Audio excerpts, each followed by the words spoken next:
Thank you for joining me this afternoon briefly. And I wondered if we could talk a little bit about the installation at Redcliffe Bridge, and perhaps more broadly about installation and how that relates to your work.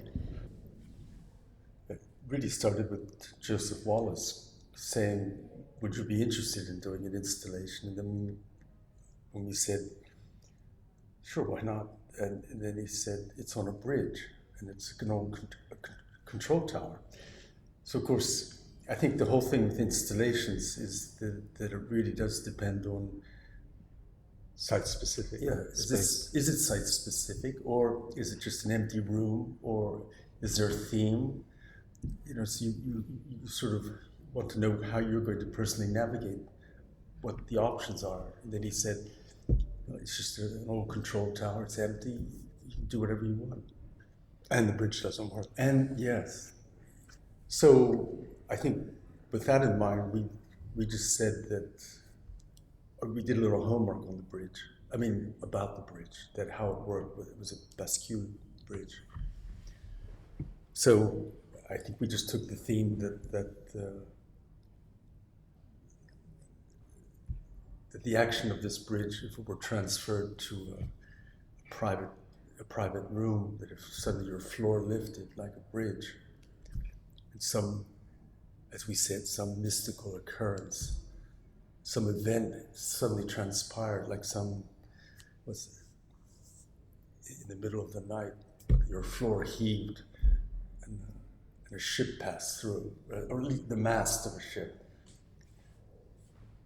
That was the, we just gave it a different time realm. Yeah.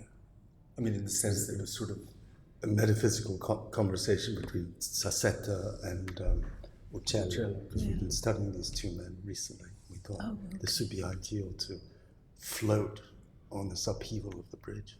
Okay. It could have been it could be anyone. It could be A and B, or or two women or something. But it's just because we were obsessed by these two painters that we just decided to.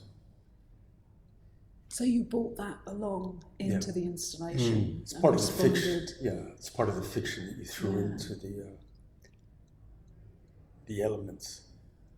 Also, the sense of the fantastic,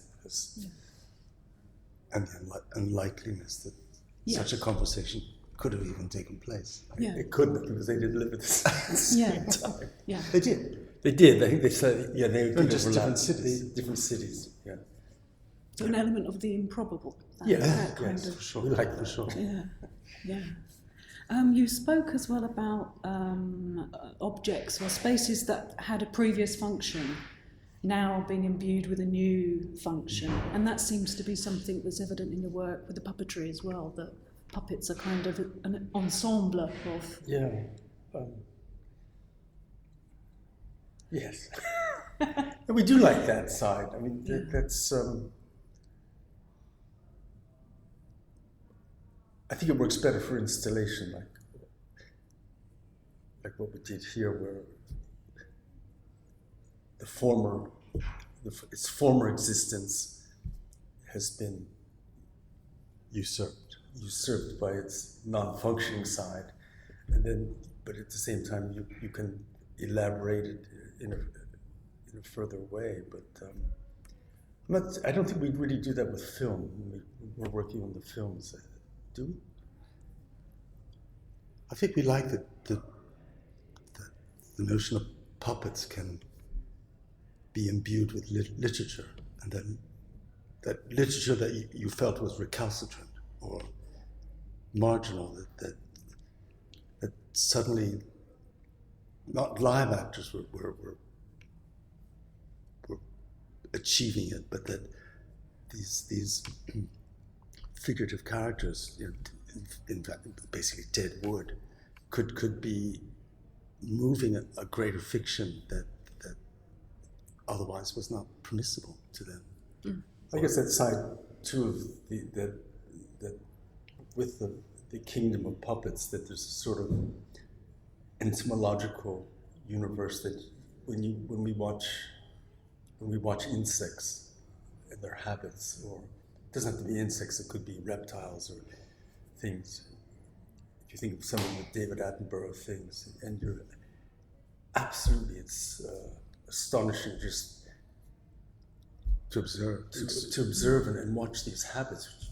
There's no way that you wonder, so inhuman or unhuman and so uniquely to their situation and how they adapt, how they work, Survive. how they, for instance, the kind of traps, the devious traps that they can set, or the speed of their action, or how they might use camouflage, are things that absolutely fascinate us.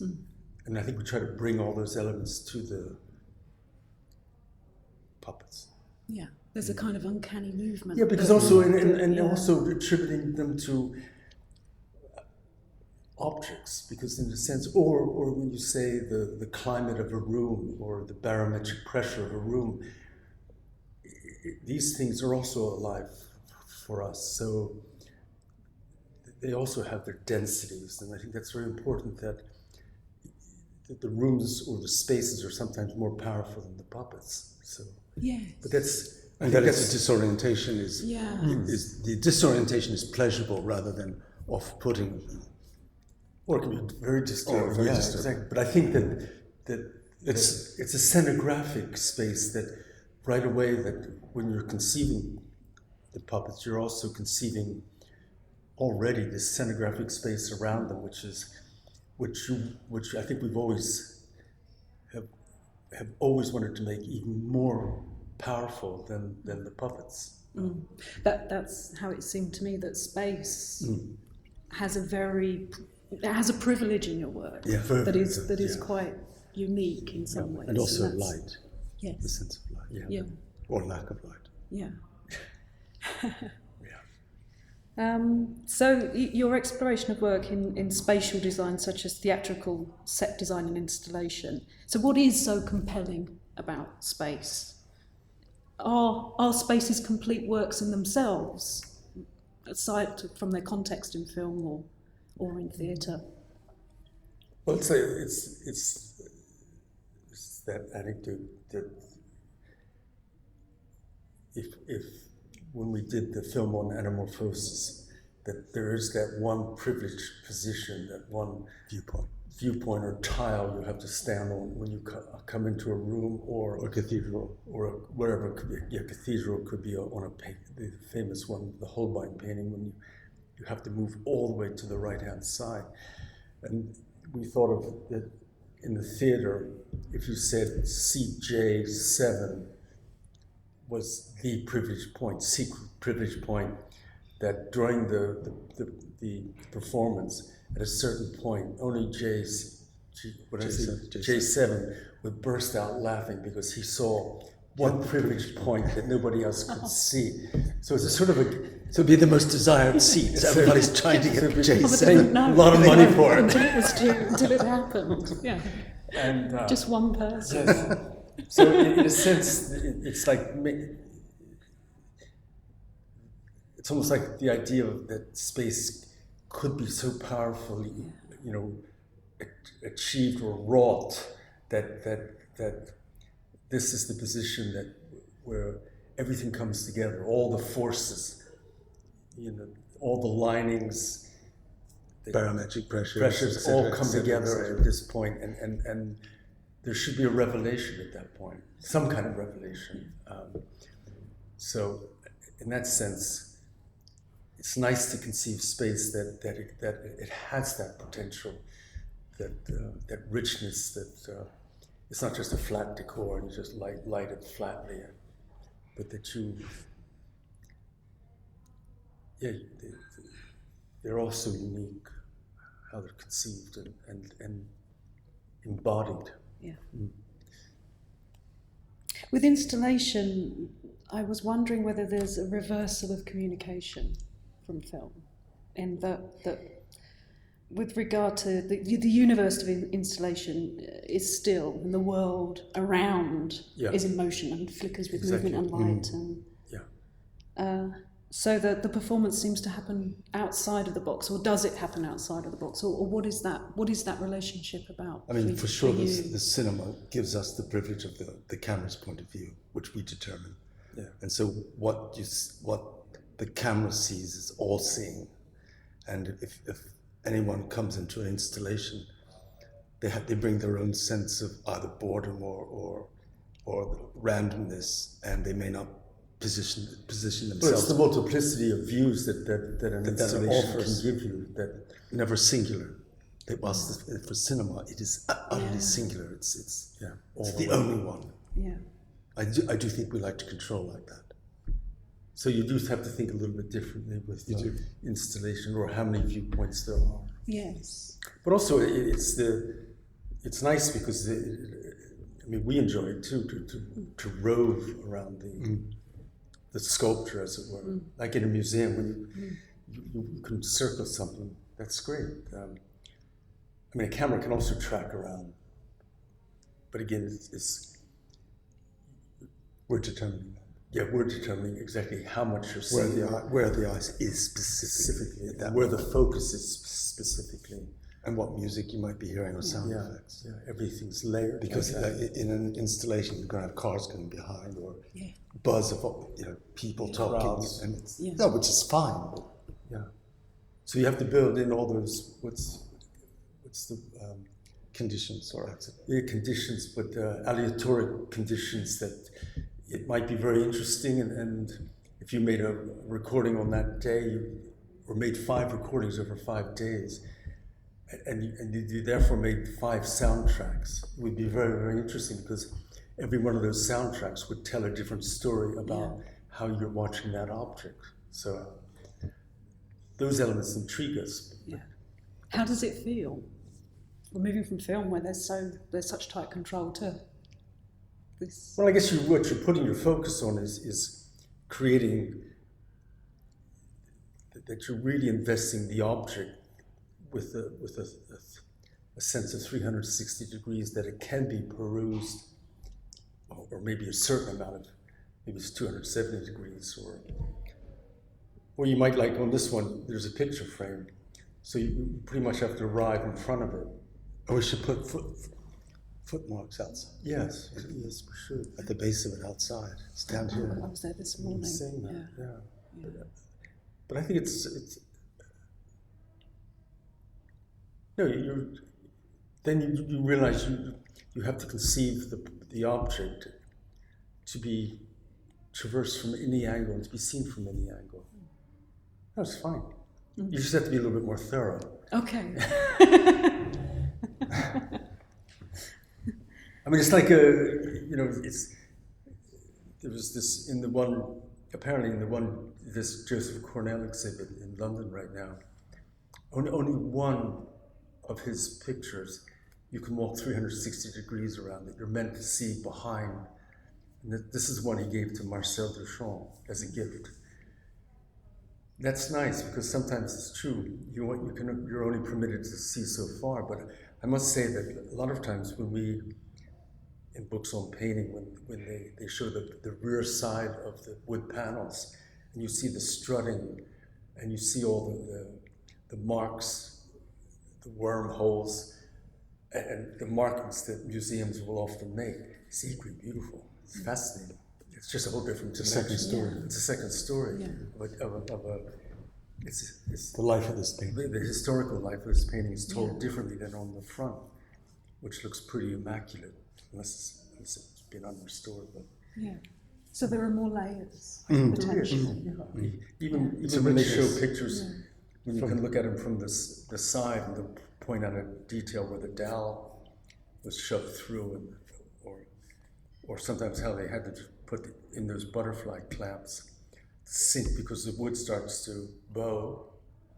So of course, as it bows, it starts to stretch the painting surface, which makes them split.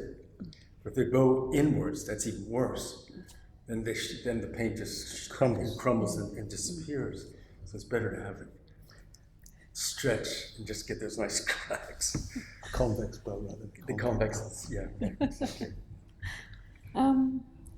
We spoke also about what I was calling digital space, and you said something interesting in that you felt that it was odorless. You didn't feel that there was so much Smell. of smell to it. A feel There or wasn't smell this, to it. these textures or. Do you know why that is at all? Well, because I think, because you know it's manufactured, so it's artificial. They can get the grain right, they can do all that, but you know it's like, it's just filling in it's punching in the information, making a scan of things, but it doesn't have, I know on the cinema screen you can't put your hand on and feel the grain, but your body senses the grain. They know it, that it's a very tactile thing that you just intuitively know when something has genuine texture and is. And well, was formerly living. Yeah. I mean that the leg of a chair from the 17th century has seen wars, battles, changing of beheadings, all that. I think that we love that in that object that you would sit on and never look at closely, that it holds this kind of a history. Well, that they've witnessed a great history roll by and you can see it in the patina of the surface of the object. That's our problem, I think. I don't think it's a problem. And I find that the digital realm really can't, maybe we've just seen the wrong films, but we haven't really sensed where they've made that really apparent, that it can sing that song. It can't really, it's A sense of character. Yeah, A sense I mean, of something physical, yeah, a sense of, that connects us to where we are right where we are, now. and Yeah. yes, exactly, situates us in our epoch and our time, and because in a sense, you have all this multiplicity of I know it's too complicated. I'll leave it at that. So, are there any further plans for installation work? Is it something that you want to develop, or They come is it out, just they come? come, It I just comes think and you do? respond, and if you like it, you go for it. And I think that's, I think it's a language we're trying to apprehend, and each time, I think we've done 2 or 3, that we just try to respond and work, but it has made us work in a different way, which I think is very, very nice. Much more conceptual way than say the film work, where it has its own special language and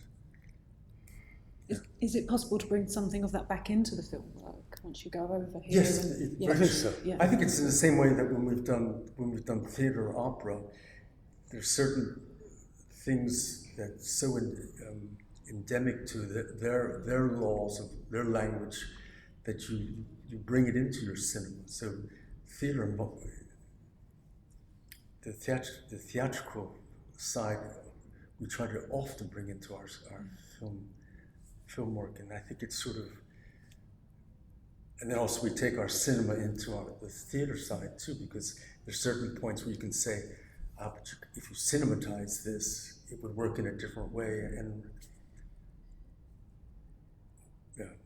it's not just bringing projections. It's just the language of cinema deals with close-ups, medium shots, tracking shots, which theater basically doesn't have. It's an arsenal, but you could focus a light down on just your face, and everything else is black, and therefore you have a close-up because you realize that that's all you can see.